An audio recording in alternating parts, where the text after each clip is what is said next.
2017 പ്രമുഖ നടി ആക്രമിക്കപ്പെടുന്ന സമയത്ത് ഏറ്റവും കൂടുതൽ സപ്പോർട്ടുമായി വന്ന നടിയാണ് മഞ്ജു വാര്യർ. എല്ലാ പ്രേക്ഷകർക്കും പുതിയൊരു വീഡിയോയിലേക്ക് സ്വാഗതം. അങ്ങനെ ഹേമ കമ്മിറ്റിയുടെ റിപ്പോർട്ട് പുറത്തു വന്നതിന് ശേഷം വലിയ രീതിയിലുള്ള ചർച്ചകളാണ് സാമൂഹ്യ മാധ്യമങ്ങൾ നടന്നുകൊണ്ടിരിക്കുന്നത്. ഈ റിപ്പോർട്ടിൽ പറഞ്ഞിരിക്കുന്നത് സിനിമാ മേഖലയിലെ ചൂഷണങ്ങളെക്കുറിച്ചാണ്. അതായത് സ്ത്രീകൾ നേരിടുന്ന അല്ലെങ്കിൽ ഒരു വിഭാഗം ആൾക്കാർ നേരിടുന്ന ചൂഷണങ്ങളെക്കുറിച്ചും പീഡനങ്ങളെക്കുറിച്ചൊക്കെയാണ് ഈ റിപ്പോർട്ടിൽ മെയിനായിട്ട് എടുത്തു പറഞ്ഞിരിക്കുന്നത്. ഈ ചർച്ചകളൊക്കെ നടക്കുമ്പോൾ നമ്മൾ എടുത്തു പറയേണ്ട ഒരു വിഷയമാണ് WCC, അതായത് വുമൺ ഇൻ സിനിമ കളക്റ്റീവ് എന്ന സ്ത്രീകളുടെ സംഘടന, സിനിമ ഫീൽഡ് വർക്ക് ചെയ്യുന്ന സ്ത്രീകളുടെ സംഘടന. ഈ സംഘടനയുടെ കംപ്ലൈൻറ്റ് പ്രകാരം ഈ സംഘടന രൂപീകരിച്ചിട്ട് അവരുടെ പ്രശ്നങ്ങൾ, അവർക്ക് ഇത്രയും പ്രശ്നങ്ങൾ അവർക്ക് ഉണ്ടാകുന്നുണ്ടെന്ന് പറഞ്ഞുകൊണ്ട് അവർ തന്നെ സിനിമയിൽ വർക്ക് ചെയ്യുന്ന സ്ത്രീകൾ തന്നെ രൂപീകരിച്ചൊരു സംഘടനയാണ് WCC. ഈ WCCയുടെ നിർബന്ധപ്രകാരമാണ് ഗവൺമെൻറ് ഹേമ കമ്മിറ്റി രൂപീകരിച്ചത് തന്നെ.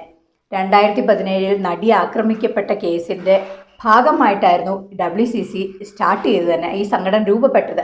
അതിൻ്റെ ഭാഗമായി തന്നെ സർക്കാരിനെ ഇവർ സമീപിക്കുകയും ഞങ്ങൾ ഇതുപോലെ ചൂഷണങ്ങൾ നേരിടുന്നുണ്ട് എന്ന് ഇതിനെതിരെ ഒരു കമ്മിറ്റി രൂപീകരിച്ച് ഇതിനെക്കുറിച്ചൊരു പഠനം നടത്തണമെന്നും റിപ്പോർട്ട് പുറത്തു കൊണ്ടുവരണമെന്നും WCCയുടെ ആവശ്യപ്രകാരമായിരുന്നു സർക്കാർ ഇങ്ങനെ ഒരു കമ്മിറ്റി, ഹേമ കമ്മിറ്റി രൂപീകരിച്ചത്. അങ്ങനെ 2019 തന്നെ ഈ റിപ്പോർട്ട് ശേഖരിക്കുകയുണ്ടായി. എന്നാൽ ഇത് പബ്ലിഷ് ചെയ്തിട്ടുണ്ടായിരുന്നില്ല. അതിന് രാഷ്ട്രീയ, സിനിമ, സാങ്കേതിക മേഖലയിലെ ആൾക്കാരൊക്കെ ഇതിന് തടസ്സം നിന്ന് ഇത് പബ്ലിഷ് ചെയ്യാൻ സമ്മതിച്ചില്ല. അങ്ങനെ അവസാനം കോടതിയുടെ ഇടപെടൽ കൊണ്ടാണ് ഇപ്പോൾ ഈ ഹേമ കമ്മിറ്റിയുടെ റിപ്പോർട്ട് പുറത്തുവിട്ടിരിക്കുന്നത്. അതുവരെ ഇത് ആൾക്കാർ തടഞ്ഞു വെച്ചിരിക്കുകയാണ്. ഇതിൻ്റെ മുന്നിൽ പ്രവർത്തിക്കുന്ന ആൾക്കാർ, പിന്നിൽ പ്രവർത്തിക്കുന്നവരെല്ലാം ഈ റിപ്പോർട്ട് പുറത്തു വരരുതെന്ന് ആഗ്രഹിക്കുകയും അതിന് തടസ്സം നിൽക്കുകയും ചെയ്തിരുന്നു. ഹേമ കമ്മിറ്റിയുടെ റിപ്പോർട്ട് പ്രകാരം സിനിമാ ഫീൽഡിൽ നടക്കുന്ന പീഡനങ്ങൾ എന്നിവയെല്ലാം പുറത്തു കൊണ്ടുവരുവാൻ ഹേമ കമ്മിറ്റിക്ക് കഴിഞ്ഞിട്ടുണ്ട്. WCCയുടെ ഇടപെടൽ ഒന്നുകൊണ്ട് മാത്രമാണ് ഹേമ കമ്മിറ്റി രൂപപ്പെട്ടതും അത് പുറത്തു കൊണ്ടുവരാൻ സാധിച്ചതും. എന്നാൽ ഈ സമയത്ത് ഏറ്റവും കൂടുതൽ ചർച്ച ചെയ്യപ്പെടുന്നത് WCCയുടെ സ്ഥാപകരിൽ ഒരു ആളായ ഒരു പ്രമുഖ വ്യക്തിയെക്കുറിച്ചാണ്.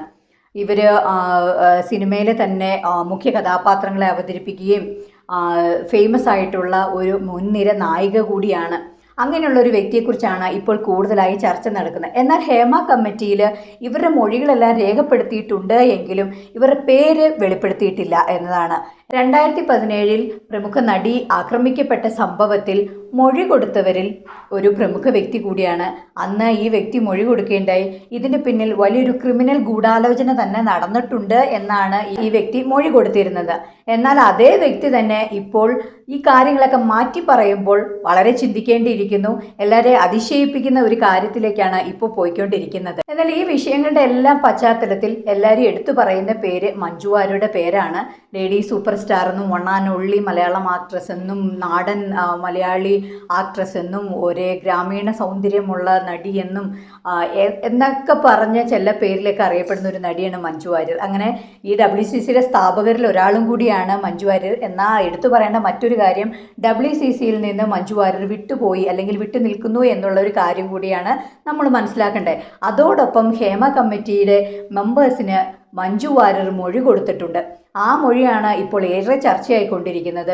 അങ്ങനെ മഞ്ജു വാര്യർ പറയാണ്, ഇങ്ങനെ സ്ത്രീകൾ ഈ സിനിമാ മേഖലയിൽ ഇങ്ങനെയൊരു ചൂഷണം അനുഭവിക്കുന്നുണ്ട് എന്ന് എനിക്കറിയില്ല എന്നും ആരും പീഡിപ്പിക്കപ്പെട്ടിട്ടില്ല എന്നും തരത്തിലാണ് ഇപ്പോൾ മഞ്ജു വാര്യർ ഹേമ കമ്മിറ്റിക്ക് മൊഴി കൊടുത്തിരിക്കുന്നത്. എന്നാൽ ഹേമ കമ്മിറ്റി ഈ മൊഴിയുടെ അടിസ്ഥാനത്തിൽ പറയുന്നത് ഇങ്ങനെയാണ്: ആ മേഖലയിലെ പുരുഷന്മാരെ കുറിച്ച് പറയാത്തത് സിനിമാ മേഖലയിൽ നിന്ന് പുറത്താകാതെ സെൽഫിഷ് ആയിട്ടുള്ള ലക്ഷ്യങ്ങൾക്ക് വേണ്ടി മാത്രമാണ് ഇങ്ങനെ മൊഴി പറഞ്ഞത് എന്നാണ് ഹേമ കമ്മിറ്റി പറഞ്ഞിരിക്കുന്നത്. അങ്ങനെയുള്ള ഒരു വ്യക്തിയുടെ മൊഴിക്ക് യാതൊരു പ്രാധാന്യവും നൽകാൻ സാധിക്കില്ല എന്ന് തന്നെയാണ് ഹേമ കമ്മിറ്റിയുടെ നിലപാട്. ഈ പ്രമുഖ നടി അല്ലെങ്കിൽ മഞ്ജു വാര്യർ എന്ന് പറയപ്പെടുന്ന നടി കൂടെയുള്ള സഹനടിമാരെയും സഹപ്രവർത്തകരെയും ചതിച്ചിരിക്കുകയാണ്.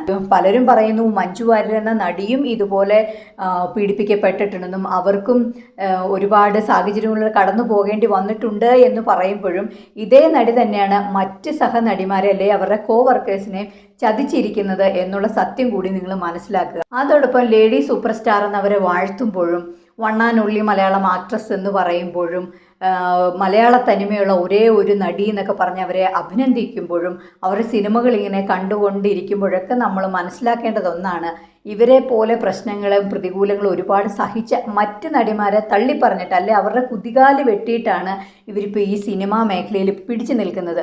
അത് നമ്മൾക്ക് എടുത്തു നോക്കിയറിയാം. ഒരുപാട് മോഹൻലാലിൻ്റെ സിനിമകളിൽ നായികയായിട്ട് മഞ്ജു വാര്യർ വരുന്നു. ഒരുപാട് മുൻനിര നായികയിലേക്ക് മിക്ക സിനിമകളിലും മഞ്ജു വാര്യരുണ്ട്. ഇപ്പോൾ എല്ലാ ബിഗ് ബജറ്റ് സിനിമകളൊക്കെ എടുത്തു നോക്കിയാലും മഞ്ജു വാര്യർ അതിനകത്തുണ്ടാവും എന്തൊക്കെ പറഞ്ഞാലും. അപ്പം മറ്റുള്ളവർക്ക് ചാൻസ് നഷ്ടപ്പെടുകയും ഇവരെ ആ സിനിമയിലേക്ക് കാസ്റ്റ് ചെയ്യപ്പെടുകയും ചെയ്യുന്നത് വഴി ഇവർ സെൽഫിഷ് ആയിട്ടുള്ള ലക്ഷ്യങ്ങളെ മാത്രം മുൻനിർത്തിയാണ് ഇവർ ഈ കാര്യങ്ങളൊക്കെ മുന്നോട്ട് കൊണ്ടുപോയിക്കൊണ്ടിരിക്കുന്നത്. അതായത് ഈ നടന്മാർക്കെതിരെയോ അല്ലെങ്കിൽ ഈ സംവിധായകർക്കെതിരെയോ നിർമ്മാതാക്കൾക്കെതിരെയോ ഒരു വാക്കുപോലും ഉച്ചരിക്കാതെ പോയിക്കൊണ്ടിരിക്കുന്നത്.